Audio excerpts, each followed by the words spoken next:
اللہ ذوالجلال نے اپنے پیغمبر کے ذریعے ایک بہت بڑا انعام ہم تک پہنچایا ہے، اور وہ کون سا انعام ہے جس کے بارے میں آپ کی خدمت میں چند باتیں رکھنا چاہتا ہوں۔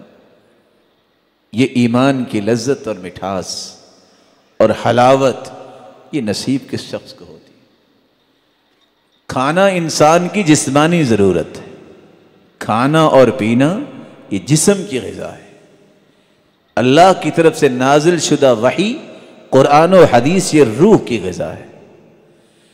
کھانا پینا جتنا اچھا ہوگا اس کی لذت زبان محسوس کرتی ہے، ایمان جتنا اچھا ہوگا اس کی لذت دل محسوس کرتا ہے۔ انسان جسمانی طور پر بیمار ہو جائے، اچھے سے اچھا کھانا بھی اس کے سامنے رکھ دے اسے کڑوا لگتا ہے۔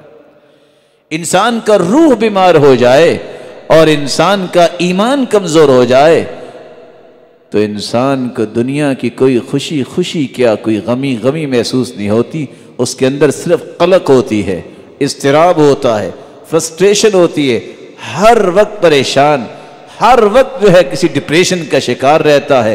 سبب کیا ہے؟ یہ بیچارہ ایمانی طور پہ دیوالیہ ہو چکا۔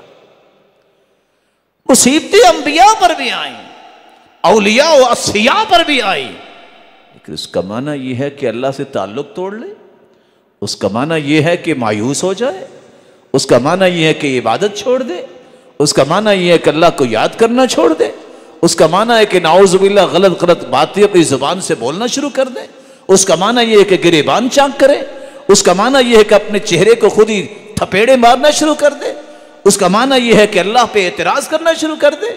نہیں، ایمان کا معنی یہ ہے کہ کہا جائے کُلًّا یُصِیبَنَا إِلَّا مَا كَتَبَ اللَّهُ لَنَا هُوَ مَوْلَانَا، جو بھی حالات پیش آئیں گے وہ میرے رب نے فیصلہ کیا ہے، اور اللہ ذوالجلال ہمارا مولا ہے، وہی ہمارا مالک ہے، اس کے فیصلے پہ ہم راضی ہیں۔